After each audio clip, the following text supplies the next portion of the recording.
Bom dia a todos vocês que estão aqui conosco no Instagram do Espaço Fontes Educacionais.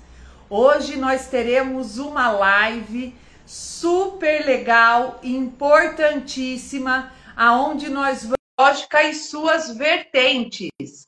A Gilda, nossa querida amiga Gilda Galvão, da Benjamin Psicologias, já está chegando aqui com a gente para a gente poder bater um papo gostoso a respeito disso. Bom dia! Bom dia, tudo bom? Tudo bem, e você? Tudo jóia. Então, tá Linda bom. quarta-feira para nós. Quarta-feira é ótima, linda com esse sol. E vamos falar sobre avaliação neuropsicológica, Gilda. Vamos falar sobre avaliação neuropsicológica, né? Eu acho muito legal essas conversas, até obrigada pelo convite, porque é algo importante, né? Informação, né? Informação, aquilo que a população precisa, né? Saber por onde eu começo, por onde eu vou, o que significa, os porquês, né? Dessas coisas, qual que é a necessidade, né? Por que é importante. Exatamente. E eu gostaria de começar com uma pergunta que eu recebi de uma mãe ontem. Manda bala, então. Perguntou para mim, tem uma idade mínima para fazer uma avaliação neuro? Eu achei muito interessante, né? Por quê? Porque tem essa preocupação. Porque, assim, o que é normal, né? E o que é patológico, né? O que é esperado para a idade. Então, às vezes, quando o pai ou a mãe percebe alguma coisa, né? O que eu faço a respeito? Mas já tem idade para fazer uma avaliação, né? A gente indica que não fazer uma avaliação neuropsicológica antes dos 6 anos. Por quê? Porque não tem ainda maturidade mental para fazer. Da mesma forma que as habilidades metafonológicas, elas só vão estar prontas, curadas, a partir dos 9 anos, né? Ela fala, nossa, então quer dizer que eu vou esperar até os 9, por exemplo? De forma alguma. Por quê? Porque quanto antes eu não vou ficar esperando, né, parada. Enquanto antes eu tiver as informações, mais cedo eu consigo fazer as intervenções necessárias, né? Aí fala assim, não, mas por exemplo, eu tenho um diagnóstico de um TEA que ele veio antes dos 6. Diferente. Uma coisa é eu ter um diagnóstico de TEA, que isso já pode acontecer lá no segundo ano, no terceiro ano, para que ele já tenha as terapias adequadas. Outra coisa é uma avaliação neuropsicológica, porque eu preciso um pouquinho mais de maturidade, né, da criança para poder fazer. Então, uma criança com TEA, por exemplo, nesse primeiro momento, é para ter as terapias adequadas. Ela vai fazer uma avaliação neuropsicológica a partir dos 6 também, né? Então, a avaliação, ela vai contemplar outras coisas, né? É o perfil neuropsicológico, né? Como que as funções cognitivas têm relação com o comportamento, né? E sim, como a gente já falou lá na outra live, né? A avaliação, ela é uma parte para o diagnóstico, né? Não é um todo. Então, existem outros profissionais que são de extrema importância também para poder fazer a avaliação desse quadro e para poder fazer as intervenções também. Então, não adianta só avaliar se não fizer a intervenção, né? Quando a gente faz a avaliação, e isso é muito importante, a gente sempre coloca hipóteses. O que são hipóteses? Risco para. Né? Então, assim, eu pego uma criança, né, avalio lá com 6 anos. Então, algumas hipóteses. Ok, então qual que é o caminho que a gente faz? Né? Quais são as estimulações que a gente vai fazer? E aí, sim, num segundo momento, a gente reavalia. Sim. E avalia para ver o que funcionou, o que não funcionou, o que você pode melhorar. E aí a pergunta, né? O que é uma patologia de fato, um transtorno, o que é uma dificuldade? Como que eu vou saber? A partir da reavaliação. Então, num primeiro momento, quando a gente avalia, a gente vê hipótese. E se quando eu for reavaliar, aqueles riscos, aqueles déficits foram equalizados, tipo assim, a criança melhorou, era só uma dificuldade. Agora, se ela melhorou muito pouco, aí é um transtorno. Aí sim vem o diagnóstico fechado.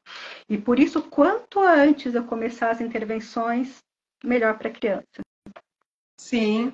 E é uma questão assim também, Gilda, que a gente vê que eu, na área da psicopedagogia, muitos pais me procuram achando que por eu ter a formação em neuro, que eu posso dar esse diagnóstico. E tem esse desentendimento de que não. E eu explico para os pais, não, eu, como psicopedagoga, não posso diagnosticar. Por lei, a gente não tem esse direito, essa habilitação. E quanto a essa avaliação, eu também explico para eles. O que eu posso fazer é andar uma porcentagem. Então, eu vou verificar as questões da memória, da atenção, o porquê que essa criança às vezes não está se alfabetizando, se tem mesmo a apresentação da hiperatividade com o déficit de atenção, né? Quais são as dificuldades da leitura, da escrita, das funções executivas dentro da área pedagógica, que auxilia também na avaliação quando for para vocês, que são os neuropsicólogos especialistas, né? Auxilia demais, eu auxilio demais. E eu até entendo, sabe, por que eles vão no psicopedagogo. Porque pensa bem, quando a gente pensa, né, no todo o procedimento que é para fazer uma avaliação, né, para o diagnóstico, né, então tem lá o fono, tem o neuro, tem exames laboratoriais, tem às vezes uma ressonância magnética, um eletrocefalograma, às vezes o exame genético. E qual que é a realidade da população brasileira? Tudo isso que a pessoa que, por exemplo, que não tenha um convênio médico, né, que é caro, e é caro, né, não tem acesso para todo mundo. Então, por onde que eu começo? De verdade, psicopedagogo. Por onde eu posso começar? Porque às vezes não é um transtorno, é uma dificuldade, né? Na pedagogia, né? Eu vou ensinar a criança a aprender, né? Aquela questão da meta-aprendizagem, né? Como que a criança aprende? Então já chega a ser um avanço. Então, se eu for falar para a pessoa, não tenho condições de pagar, não tenho condições de fazer, por onde eu começo? Psicopedagogo. Já tem ali incentivos, né? Um começo, por onde ir. Sim, os pais, quando me procuram, eu deixo bem claro para eles: olha, eu vou até onde eu posso.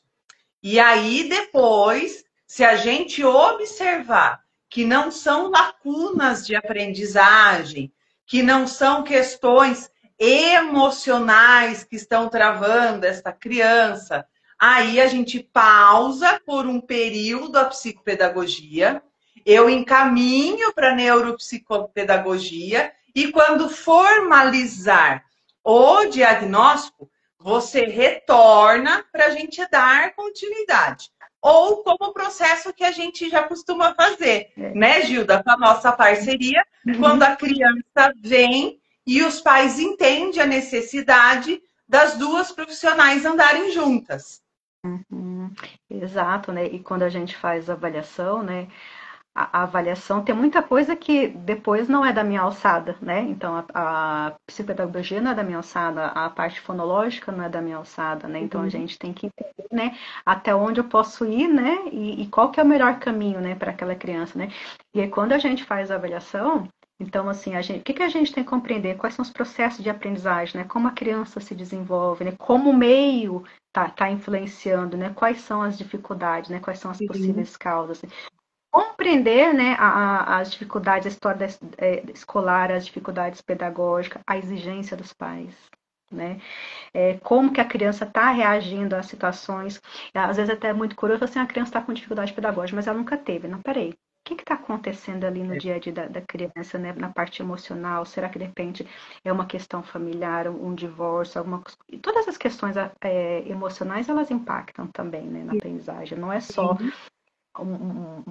aliás, nem só emocional, então pode ter emocional, pode ter dificuldades mesmo, né? Eu falo assim que quando a gente mudou de escola, às vezes até a falta de adaptação ali mesmo com aquela escola, né?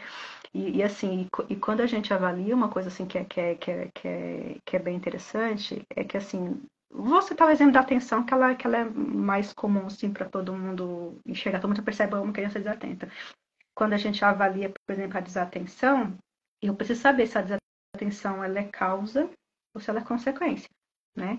Então essa é uma das coisas, né, que é a função da neuropsicologia, né, de olhar para aquela situação. Então não é só o que o resultado do teste coloca, mas é ali no o olhar clínico, entender o ambiente, entender tudo que está ali ao redor. Então quando eu falo assim que a desatenção, se ela é causa e consequência, porque vamos pensar no TDAH, né? Então o TDAH, a desatenção ela é causa. Então é a desatenção que causa prejuízos nas demais funções cognitivas. Agora, por exemplo, numa criança dislexa, a desatenção é consequência. Quer dizer, ela tem uma lentidão maior para acessar o léxico. Então, a desatenção ela vai ser uma consequência. Então, assim, cada coisa que a gente avalia, né, a gente tem que entender exatamente como que está ali o funcionamento cognitivo, para aí sim a gente colocar, ou como assim, os pingos nos is e qual que é o melhor recurso a se fazer, né? Por exemplo, a criança também é hiperativa, tá? Então, a hiperatividade, a primeira coisa que a gente pensa é no TDAH. Mas não é só a hiperatividade. A hiperatividade não é só do TDAH, né? Então, eu tenho a hiperatividade no transtorno opositor desafiante, no transtorno de conduta, assim. Então, eu tenho que entender o que aquele comportamento, né? Como que o cognitivo está relacionado com aquele comportamento, né? O que realmente aquilo quer dizer, né? A desatenção também, a desatenção pode ser só motivação. Então, se uma criança ela só está desmotivada, eu não posso patologizar aquela criança, né? E sim ver quais são os recursos que eu vou utilizar para motivar aquela criança. Né? É de novo psicopedagogia. De novo psicopedagogia. E é aquela questão, né? Muitos pais chegam assim para mim e falam assim, ai, ou a escola encaminha, né? Ah, ele tá desatento, ele tá, e a mãe chega para mim e fala assim, ah, Thaís, eu tô num divórcio, faleceu o cachorrinho da família que há anos estava com a gente, ou o vovô ou a vovó faleceram. E aí é essa questão, a desatenção é consequência. Ah, ele é hiperativo. Espera lá, vamos ver essa questão do movimento. Ele é uma criança ativa ou ele é hiperativo? Né? Nossa, que também tem essa diferença. Né? Porque hoje os pais querem que as crianças fiquem quietinhas. E o celular dá essa hiperatividade, dá esse gás, né, Gilda? Então, a hora que a criança tá solta, ela corre que nem baratinha tonta fugindo do SBP. Por quê? Porque ela não sabe para onde ir, não tem essa questão do espaço, da limitação, e aí é uma consequência, não é a causa. A causa. E sabe que isso é muito legal, essa questão da criança ativa e da criança hiperativa, né? Eu mesmo recebi uma criança que ela falou assim, ele é hiperativo. Chegou aqui para mim, uma criança, né? Criança, ela precisa, né, se movimentar, né? Aí eu perguntei assim, ele tá medicado? Eu falei, não quero dar remédio não, eu quero ter outras opções, estimulação. Eu falei, então, é só uma criança ativa, não é hiperativa. Porque eles têm que entender que a hiperatividade é uma coisa disfuncional, né? Daquele movimento sem sentido. Não é um movimento com propósito para alguma coisa. A hiperatividade é um movimento disfuncional. Não faz sentido. Aquela necessidade, né, de estar mexendo é diferente. Então foi muito legal você colocar da diferença de ativo e hiperativo, porque, como eu falo, nem tudo é patológico. Né? Não.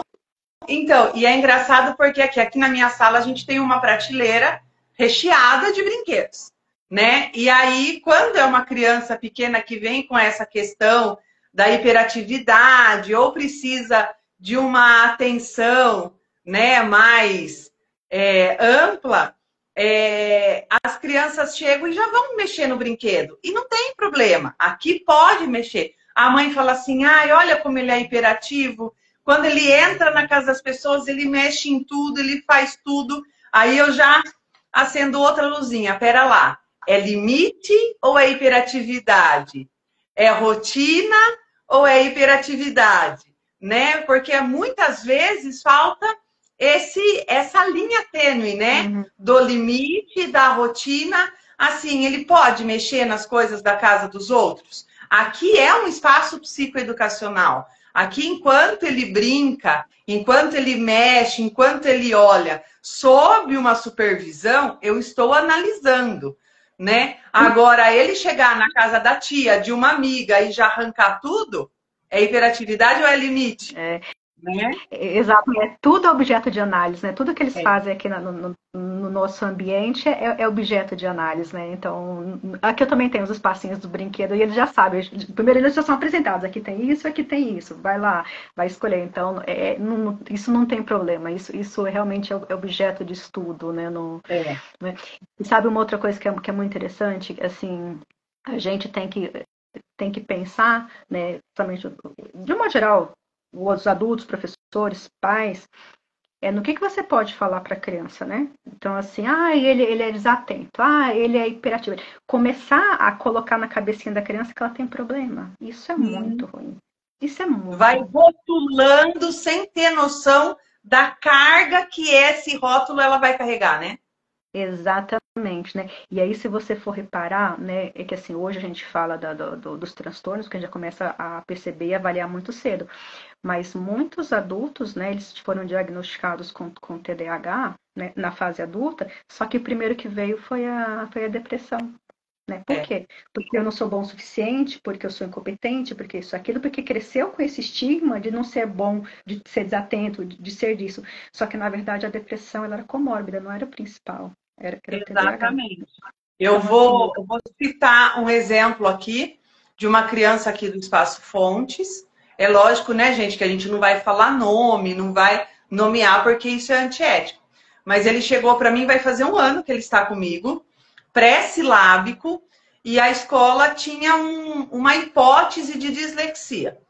E aí a gente começou a trabalhar e a gente observou que eram lacunas de aprendizagem perante a pandemia, né? Porque muitas das nossas crianças e adolescentes estão com essa lacuna. E então, nesse desenvolvimento, a escola me cobrando um laudo. Eu falei: não, eu sou psicopedagoga, eu não dou laudo, eu não faço o diagnóstico, eu levanto algumas hipóteses, depois a gente vai encaminhar. E eu encaminhei para o optometrista, a gente descobriu que essa criança de 8 anos, com suposta dislexia, tinha uma limitação visual de 1,75 de cada lateralidade. Ou seja, o caderno, ela não tinha compreensão de toda a margem do caderno. Quando a gente encaminhou essa criança para uma avaliação do processamento auditivo, ela tem um déficit de bilateralidade no processamento auditivo. Então, 2 pontos. 3, na verdade. A lacuna de aprendizagem, a visão e a questão auditiva. Então, foi feito todo um suporte fonológico, né, para o resgate desse processamento. A gente está aqui firme com leitura, escrita, caligrafia para neurodesenvolver. Hoje, esse menino, com 9 anos, em um ano, a gente vai fazer um ano agora, lê fluente, escreve fluente, já está na cursiva, quase fluente, e não tem apresentação de dislexia. Você imagine se não tivesse feito a avaliação pedagógica antes e tivesse ido para um neuro. O tanto que talvez demorasse para o avanço dessa criança, porque não tem essa visão pedagógica, né? Então, conta um pouquinho desse processo para a gente também. da parte pedagógica, né? Então, vamos lá.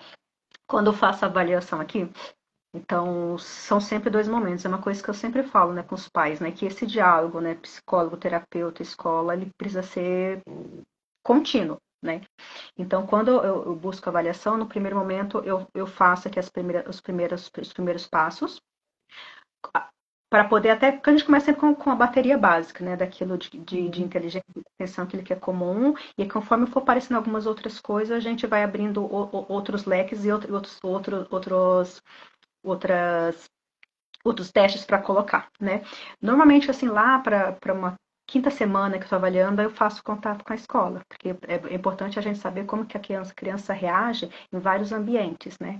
Porque como que ele reage com os pais, como que ele reage na escola, como que é aqui no Porque a consultório. criança nunca é igual com cada um, né? Exatamente, né? E aí eu faço esse contato com a escola, os formulários ou entrevistas, do jeito que a escola ficar melhor para ela preencher, para eu entender como que é o funcionamento dele lá, quais são as questões que ele tem na escola. Isso para quê? Para a gente entender qual que é a meta-aprendizagem. né? Como que é o funcionamento cognitivo daquela criança, né? Como que ela aprende, né? Feito tudo isso, né? Fez todo depois os mais das testes. Quando eu faço a devolutiva, eu também faço a devolutiva na escola.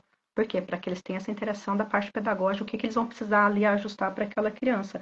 Só que em muitos casos, não basta só a escola fazer as adequações, ele vai precisar de um profissional ali acompanhando. Então, por exemplo, se eu pego uma criança com um transtorno específico da aprendizagem, né? Então, uma dislexia, uma descalculia, além da parte pedagógica da escola, que eles vão fazer os ajustes ali, depende de um leitor, um professor leitor, alguma outra coisa, ele tem que também ter uma parte acompanhamento com um psicopedagogo para que ele tenha as devidas evoluções. E assim, é até uma coisa que é muito interessante, por exemplo, o diagnóstico de um transtorno específico da aprendizagem, ele só pode ser dado depois da estimulação. Então, assim, eu avaliei, deu a hipótese, percebe-se ali o risco, por exemplo, para uma dislexia, aí ele tem que ser estimulado por psicopedagogo, e aí depois você reavaliar para ver exatamente, ele evoluiu, então era só uma dificuldade. Aí ele não evoluiu, então é dislexia, e aí a gente tem que trabalhar ali, vai ter a vida inteira, né? Eu sempre falo assim que um TDAH, uma dislexia, a criança não pega, né? Ela nasce, né? Então, quanto antes você fizer as intervenções, melhor, né? Quanto a gente conseguir tornar os prejuízos, melhor, porque é uma coisa que vai ter para a vida, né? Então, como você vai adaptar para poder dar conta da vida, né? E aquilo que eu estava falando também de fazer os devidos reforços com a criança, né, para que isso não afete a parte emocional, né? Então, a criança tem uma dificuldade pedagógica ou uma outra dificuldade. É importante ter validar as coisas boas, as habilidades que a criança tem, né? Não, olha, você é bom nisso, fez isso muito bem, é só essa partezinha aqui que a gente precisa ajustar, para também dar uma motivação, né? Porque pensa, sim. É uma criança, o objetivo sempre que a gente fala, né, de fazer uma avaliação, de ter acompanhamento pedagógico, né, ter o acompanhamento com o fonoaudiólogo, é para que que a criança consiga o seu pleno desenvolvimento. Exatamente. E a questão de qualquer criança com transtorno, a psicopedagogia é que vai auxiliar na criação de estratégias. E os pais geralmente chegam aqui e falam assim: em quanto tempo ele vai curar? Ele não vai curar. O déficit de atenção não tem cura. A dislexia não tem cura. A descalculia não tem cura. O espectro autista não tem cura. Nós vamos, junto com essa avaliação neuropsicológica, junto com uma terapia emocional, junto com uma terapia fonoaudiológica, trabalhar as estratégias para que no mundo lá fora, né, no mercado de trabalho, na faculdade, ele consiga se adaptar, se neurodesenvolver dentro dessas capacidades. Eu falo que não tem limitação. É engraçado que quando se recebe um diagnóstico, ai, meu filho é limitado. Não é. Nosso cérebro é neuroplástico, né, Gilda? A gente está aprendendo o tempo todo. E a gente tem as crianças que ainda são diagnosticadas antes da fase, né, da centralização das informações, e a gente consegue trabalhar muito mais isso, sem ter as perdas, né, neurais. Então, assim, é muito importante esses estímulos. Então, quando eu chego aqui para o pai e falo assim, não tem limite de sessão, como assim? Ele não vai ser curado? E aí a gente precisa sempre estar falando de pessoas importantes da mídia que são diagnosticadas e que conseguem trabalhar com esse diagnóstico e se dão bem na vida, né? Exato. E quantos que deram bem sem saber que tinha um diagnóstico, né? Pois é, né? Porque não usam um rótulo, né? Então eu acho que a maior dificuldade é lógico, quando a gente trata a criança, a gente já falou isso na live passada, a gente precisa tratar os pais. Não tem como tratar a criança e não tratar os pais. Porque muitas vezes a carga emocional da preocupação, da culpa, né? Desses sentimentos que os pais trazem, acabam respingando na criança, né, Gilda? Fala um pouco dessa experiência que você tem para gente sobre essa questão da carga emocional de pais a partir da criança neurodivergente ou neuroatípica. Muito, eu falo assim, que já existe ali um esgotamento, né?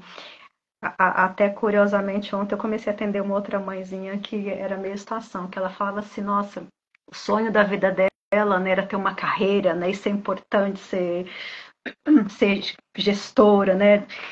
E aí ela tem 2 filhos neurodivergentes, assim, num primeiro momento foi assim, avassalador, né? Devastador, porque ela abre mão da vida, né? Para poder cuidar, né? E naquele momento, para ela, parecia que eles seriam limitados, né? E aí, nesse percurso, né, ela foi começar a estudar, quer dizer, ela começou a estudar para poder auxiliar melhor, né? Começou a fazer terapia para poder, como fala, melhorar e entender, né? E hoje, na verdade, ela até estuda psicologia e tem um outro curso que ela faz para neurodivergentes para poder ajudar. E eu falei assim, olha, que a vida tem o próprio GPS, né? Quando a gente erra a rota, ele próprio recalcula. Que ela sempre queria ser grande, né? Ela falou assim, a gente é grande quando a gente se doa, quando a gente, Exatamente. quando a gente se põe a serviço.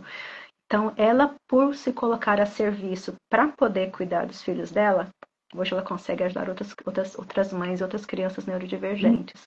Então, é isso. É a gente não ficar naquele espaço de limitador, né? Que eu tenho que parar a minha vida para poder cuidar, né? Que eu cuidar, eu acho que o grande aspecto da vida é isso, né? Quando você é útil, né? Quando você vive com propósito, ó, é isso, né? Você vai cuidar. E aí você acabar colocando como propósito, né, aquele cuidado. Porque senão aí sim você vai para o esgotamento, né? Tipo assim, de achar que eles nunca vão conseguir, ou que você não vai ser uma boa mãe ou um bom pai por conta daquela situação, né? Então, os pais ali eles também precisam se adaptar, né? Como que eu vou conseguir ajudar? Eu só vou conseguir ajudar se eu me ajudar primeiro.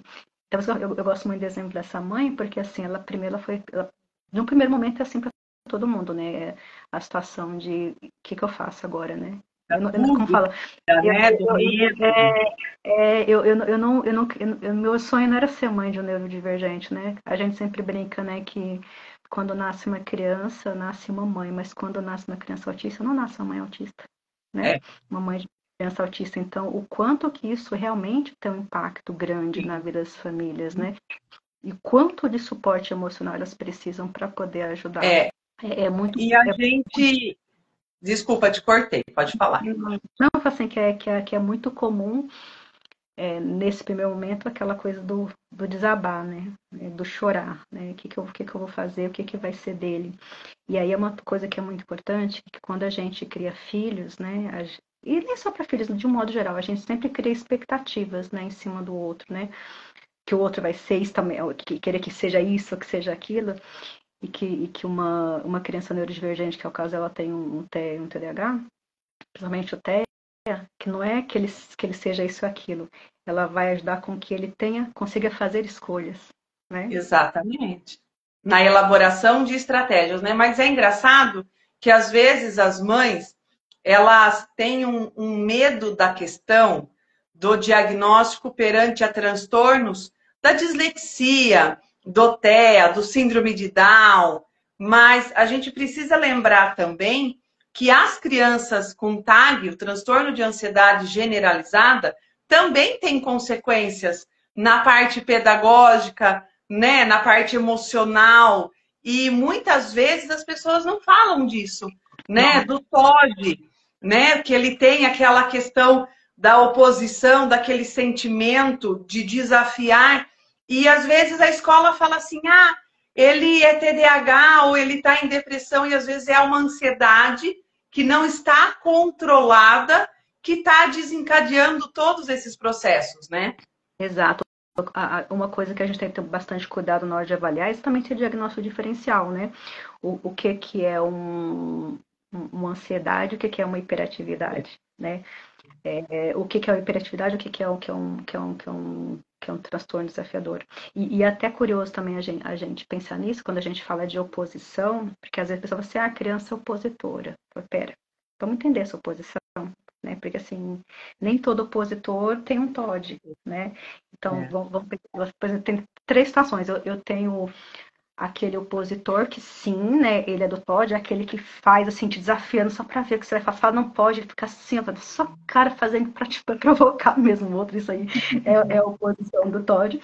Então a gente tem a oposição, que é aquela que é o mecanismo de defesa, que é muito comum no transtorno específico de aprendizagem, então eu não sei, então eu recuo, então eu vou me opor como uma forma de me proteger, né? E eu tenho a oposição, que é aquela porque não fez sentido, que é muito comum numa alta habilidade. Eu estou perguntando, não é porque eu estou desafiando, é porque não está fazendo sentido para mim. Então, até quando a gente fala em sintomas, peraí, qual que é, né? Qual que é a diferença entre uma e outra? E a ansiedade, menina do céu, como tem criança ansiosa, né? Ainda mais nessa geração pós-pandemia, né? Pós-pandemia. E aí eu vejo pais muito preocupados, né? Ah, meu filho é muito ansioso. Eu falo assim, quem mais na sua casa é ansioso? Porque o comportamento também é aprendido, né? Então, se eu sou ansioso, é aquilo que eu vou ensinar para a criança, né? Então, assim, quais são as situações ali que estão eliciando? Será que de repente ele também não tem uma alta exigência dos pais em relação a ele, que aí deixa ele um pouquinho mais ansioso? Será que ele também não tem muita tarefa, né? Porque a gente querendo que a criança, né, cresça, evolua, começa a colocar, né, um monte de coisa para fazer. E isso até é muito importante, mesmo quando as crianças que elas têm um diagnóstico, elas têm muita terapia, muita coisa, a gente tem que ir dosando, sabe? Aumentando e tirando. Por quê? Para que ela tenha tempo de ser criança também. Porque se fica só terapia, aquele monte de coisa, também é outra coisa que já vai como fala da ansiedade, é outro transtorno também, né? Porque a gente tem que ter, a criança tem que ter tempo de ser criança, né? Então, e aí voltando na ansiedade, você não tem como a criança ser ansiosa se o pai não é. Do nada não veio, sabe? Exatamente. E aí, quais que são as coisinhas que a gente pode mudar no ambiente para que a gente consiga diminuir, né? E aí, lógico, né? Tem ansiedade que é normal e tem ansiedade que é patológica. O que é ansiedade normal? É instintivo, todo mundo tem. Então, a ansiedade normal é aquela que me motiva a fazer uma mala para uma viagem, por exemplo. Agora, a ansiedade patológica é uma coisa que do nada vai me dar palpitação, uma agitação, e eu não sei exatamente de onde veio, né? Então, assim, criança fica um pouquinho ansiosa porque vai ter uma prova. Acabou a prova, ficou bem? Tá tudo certo.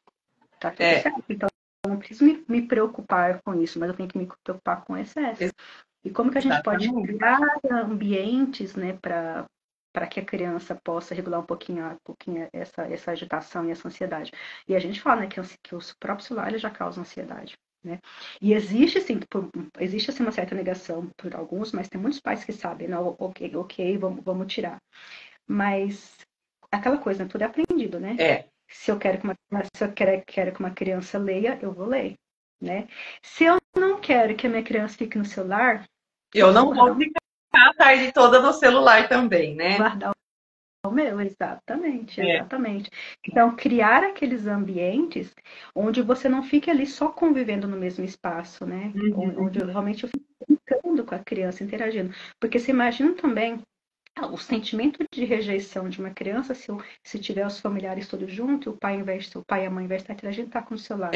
Já cria também uma outra questãozinha que não era necessário, né? Exatamente. Eu assisto muito Reels, né, de psicologia, psiquiatria, e tem uma argentina, espanhola, eu ainda não consegui identificar de onde ela é, que ela fala, né, que não adianta você estar na aula de atividade do seu filho e você estar no celular, porque ele está te olhando ali, ele não quer saber se você está ali por estar, ele quer que você veja, que você o enxergue, que você o identifique, né? Que você pertença a esse espaço aonde ele está inserido. Então você está no sofá, no celular. Seu filho chegou do seu lado, para o que está fazendo. Conversa com seu filho, vamos assistir alguma coisa juntos, vamos pintar um desenho, né? Vamos fazer uma atividade e assim ir estruturando uma relação afetuosa com essas crianças e com esses adolescentes, para que eles não fujam, né, Gilda? Para que não tenha essa fuga e esse pensamento: meu pai só liga para o celular, o meu pai não liga para mim. Então, eu vou ter mesmo um transtorno, uma depressão, porque eu não tenho a atenção de quem eu gostaria de ter, né? Exato, exato. Perde-se vínculos, né? Sim. Você vê que é um detalhe, perde-se vínculos, porque assim, eu acho que nem só para criança, mas no normal, ninguém quer ser perfeito, a gente quer ser visto, né? A gente quer ser enxergado, né? Então, esse detalhezinho, aí é onde às vezes pode desandar um relacionamento, né? De às vezes de começar a responder, de começar a não agir de uma forma correta para poder chamar atenção, Sim. né? Porque ainda não, briguei na escola, ou fiz xixi na cama. É uma forma de chamar atenção. Sim, são sinais, né? Uhum, uhum, São uhum. sinais. Mas é muito gostoso essas lives, porque a gente vai entrando num assunto, saindo para o outro, né? A gente ia falar das vertentes da avaliação neuropsicológica, mas isso não deixa de ser, Não, né? Uma coisa que do TOD, do transtorno opositor desafiador, você falou dos 3 itens, mas eu costumo dizer que tem o quarto, a falta de limite. A criança não compreender ou não. Se os pais não dizem não, quando a escola dizer não, ela vai se opor, ela não vai aceitar. Então, muitas vezes, quando as crianças chegam aqui, independente de diagnóstico, a primeira coisa que eu faço é fazer a orientação para os pais. Vamos montar uma rotina, vamos colocar limite. Qual é a idade da criança? O que ela já pode fazer em casa para ter autonomia? Né? Ela já pode estudar algumas questões sozinhas, para que essa criança vá entendendo que a vida lá fora terá nãos e não vai adiantar ela se opor, né? Não vai adiantar ela brigar, porque aí ela só vai ter recusas, cada vez mais recusas. E o emocional sempre está muito interligado com qualquer diagnóstico, né? perfeito. E é aquela questão, né? Quais que são as situações do ambiente que eliciam aquele comportamento, né? Sim, Então, assim, então, se eu consigo olhar, entendeu? São essas situações aqui, a gente consegue colocar estratégia, porque não adianta ele ficar bem no meu consultório, não adianta ficar exatamente. bem no seu estado. Tem que generalizar, né? Tem que ser para os outros ambientes. Então, quais são quais são as situações que eles na escola ou em casa que eliciam aquele comportamento inadequado, né? Então, é só assim que a gente consegue fazer os devidos ajustes. E sim, igual se fossem lá a vida não vai, né? Passar a mão na cabeça, né? Então Não. tem as consequências são maiores. E realmente um TOD que ele não é cuidado, ele vai para um desvio, um transtorno de conduta. E aí. Desanda tudo, né? Mas eu gostei muito de estar de novo nesse bate-papo com você. Eu espero que a gente tenha ajudado muitas outras pessoas, né? E aí fica a dica, né, Gilda, de que a avaliação neuropsicológica não se dá só pelo psicopedagogo, ao qual não pode laudar, e ele também não se dá só pelo neuropsicólogo especializado, né, Gilda? Porque não é qualquer pessoa com pós-graduação em neuropsicologia que pode aplicar, né? Não, Acho que isso é um ponto importante de você falar também. não, Porque, por exemplo, eu sou pedagoga, especialista em psicopedagogia e neuropsicologia, mas eu não posso laudar. Eu não tenho a área da saúde, né? Eu não sou da área médica. Fala um uhum, pouquinho disso antes da gente encerrar, para os pais entenderem um pouquinho mais essa importância do diagnóstico correto. sim. Então, assim, até aquele exemplo que eu citei, né? Quando eu vou ver, vou medir uma desatenção, não é só ver o resultado do teste, eu quero ver como que aquela desatenção como que é o comportamento, como que aquela desatenção se comporta, né? Se ela é causa ou se ela é consequência. Então, quais que são as sutilezas, né? Não é só o resultado do teste. Eu tenho que entender no contexto. Eu falo assim, que cada avaliação que a gente faz, a gente debruça, né? Para poder estudar, né? Como que tá acontecendo ali aquela situação, como está acontecendo aquele cognitivo, quais são as situações do ambiente que estão afetando, né? Tipo assim, cada avaliação ela é única, porque cada pessoa é única, né? A gente tem que se debruçar. Não adianta você falar, ver lá, ter uma desatenção e lá no manual diagnóstico do DSM-5 falar, isso é o TDAH. Não é assim, né? Sim. A gente tem que entender como que aquela desatenção está ocorrendo, quais são as outras funções cognitivas que estão afetando, como que é o perfil neurocognitivo. Então, tipo assim, igual eu citei a diferença da desatenção no TDAH e da desatenção na dislexia são diferentes. Agora, por exemplo, se eu não tenho esse conhecimento, ou se eu não buscar, eu vou colocar desatento, é um TDAH, não é? Então, assim, tem toda e ainda aquela coisa, né? É sempre hipótese, né? A gente faz avaliação, hipótese que significa risco, né? Então, se existe necessidade de intervenções nessas funções cognitivas, reavalia para ver o que equalizou e o que não equalizou, se é de dificuldade ou se é transtorno. Então, assim, o laudo, ele tem que apresentar para a família caminhos. Né? Tipo assim, quais são as melhores ferramentas para que a criança atinja o pleno desenvolvimento. Então, se eu tiver um laudo só entregar na mão do pai, não vai fazer o menor sentido, Não. como eu já recebi a mãezinha.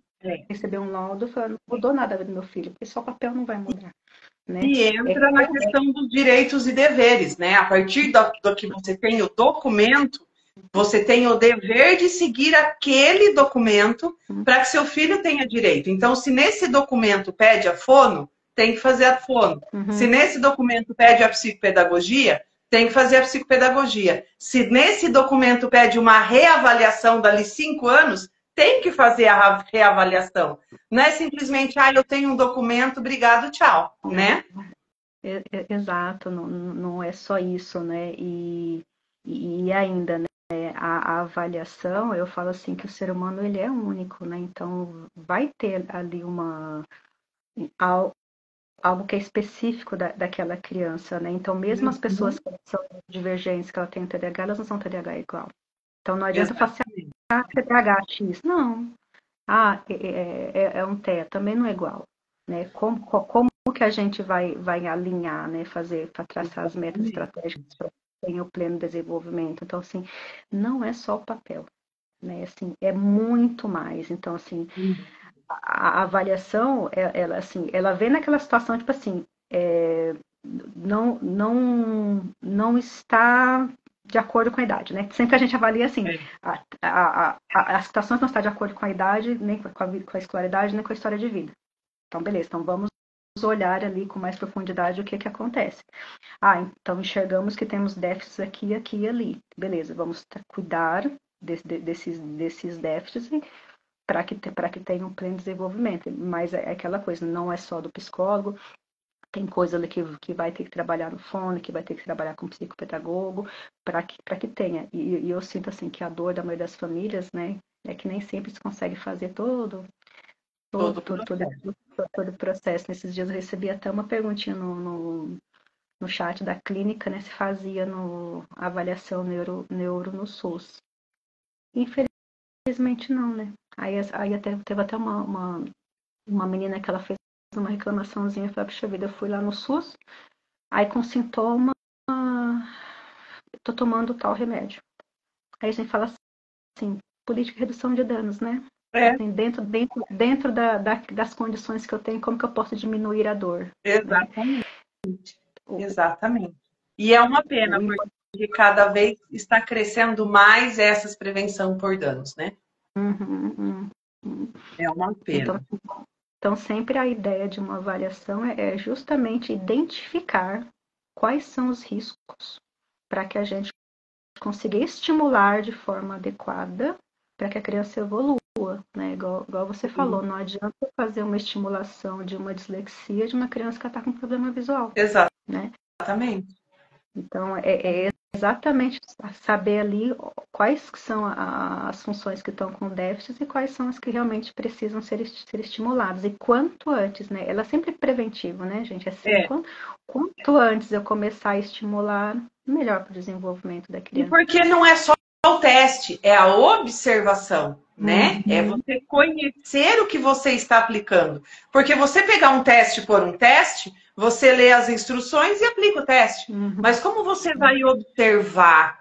Quais são as reações dessa criança? fazendo o teste prescritivo, fazendo uma atividade lúdica, brincando com uma boneca, brincando com um carrinho, né? Observando uma paisagem. Será que ela sabe observar essa paisagem e transcrever essa paisagem para o papel, trabalhando a memória, a atenção? Então, tem todo esse processo, né? Por isso.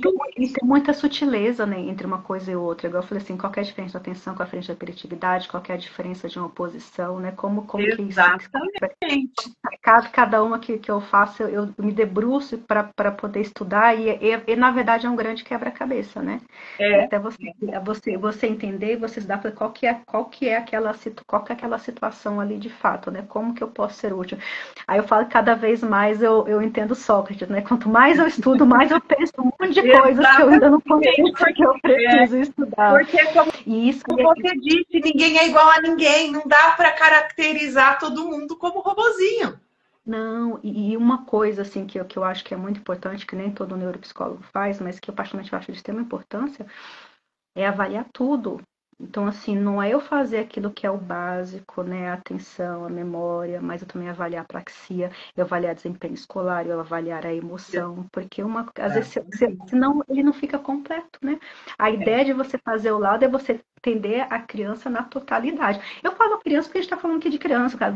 Mas assim, ser humano como um todo, né? Ser humano. Então, assim, é na sua totalidade. Então, não vou fazer uma avaliação e eu não vou olhar um desempenho escolar e uma linguagem. Não tem como. Faz parte da criança, eu preciso saber como que ela está nessa parte, né? Uhum. Eu preciso saber como que está emocional dela. Eu não posso simplesmente falar assim, ela tem... mas tá, como que é a parte emocional dela? Como que ela está reagindo às dificuldades dela? Porque muitas vezes a criança vai mostrar isso não no papel. Ela vai mostrar isso não no teste prescritivo, ela vai mostrar isso na cor que ela está pintando o desenho, no formato da casinha, como ela está brincando de boneca, como que ela está brincando de carrinho, como que ela está consertando as coisas, né? Como que ela está tratando as pecinhas do quebra-cabeça. São sutilezas, né? Que só quem é treinado vai conseguir saber, né? E até a questão do comportamento. Você acha que é toda criança que fala? Que tem uma falativa? Aí é nessas coisinhas que a gente percebe, né? Como que ele desenhou, como que ele escolheu as cores, né? O HTP é a mesma coisa muito interessante, que o desenho que a criança faz, o tamanho, onde que tá, né? A pressão, que são tantos detalhezinhos. Nossa, né? Como que tá a emoçãozinha dessa criança, né? Às vezes, para ela poder soltar, né? Para criar vínculo, principalmente quando ela vem com uma avaliação, sabe? Porque ela vem sempre aquela coisa, né? Tô sendo avaliada, tô sendo julgada, né? Então, assim, eu até brinco que nas avaliações eu tenho brinco, mas primeiro a gente vai fazer atividade, depois a gente vai brincar. Às vezes tem um reforcinho, tem né? Para que eles comecem já a se soltar. Eu nunca faço, por exemplo, uma avaliação de afetividade emocional nas primeiras sessões. Eu deixo para o final, que é quando a criança já tem mais vínculo comigo, para ela se sentir mais à vontade. Mas tudo é objeto de análise. Tipo assim, como que ela se movimenta na sala, como que ela vai pegar o brinquedo, tudo é objeto de análise. Exatamente.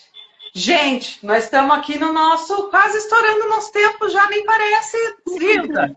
Olha só um papão. E eu tô aqui, quem tá me vendo, tá vendo eu com o olhar assim, entrou uma andorinha aqui na sala. Então, eu só tô vendo aonde... eu só tô vendo aonde ela tá sentadinha. Mas, assim, foi um prazer imenso estar aqui mais uma vez com você, nos nossos bate-papos, né? Tirando as dúvidas dos pais. E quem precisar da avaliação neuropsicopedagógica, neuropsicológica, lembrem-se, não é só o trabalho da psicopedagogia, não é só o trabalho do fonoaudiólogo, ou do neurologista, ou do neuropsicólogo. Quando você procura um profissional, você precisa entender os processos, o ritmo das coisas, o ritmo da avaliação, e um diagnóstico não é um peso que vocês pais precisam carregar. Pensem que é uma luz no final do túnel para que todos nós, profissionais da psicologia e da psicoeducação, possam ensinar vocês e a sua família a criar estratégias de desenvolvimento e todo mundo poder deslanchar, né, Gil? Exato, não é uma sentença, né? É um caminho. Não é. Gente, obrigada, Gilda, gratidão por mais um momento lindo, delicioso. E quem sabe o nosso assunto do mês que vem vai surgir depois dessa live, né? Fico à disposição, se precisar, pode me chamar. Os pais que tiverem dificuldade, pode mandar as perguntas aí para o Fontes ou aqui para Benjamin. Quem sabe é um próximo tema, né? Exatamente, nós estamos aqui e quem quiser sugerir tema ou tirar dúvida, fiquem à disposição. O telefone de contato do Fontes Educacionais é 19 999 55 6690. Vou repetir, 19 999 55 6690. E o do Benjamin, Gilda? Acho que eu lembro, deve ser 31. Vamos achar uma linha aqui. Coloca aí, @Benjamin Psicologia. Meu Deus! Isso que dá, gente. Olha só, a gente vai ter que tratar a memória da Gilda. Levar a Gilda para psicopedagoga. Achei. Achou? Diga aí. Achei. Da Benjamin Psicologias é 19 98 997 4217. Repetindo, Benjamin Psicologia. Não. Esse é o meu da clínica. Tem o da Benjamin. 19 98 997 4217. É isso aí. Gente, obrigada, Gilda. Um prazer enorme estar sempre com você. E a gente vai se falando. Tá combinado. Beijo. Beijo, gente. Tchau, tchau. Tchau.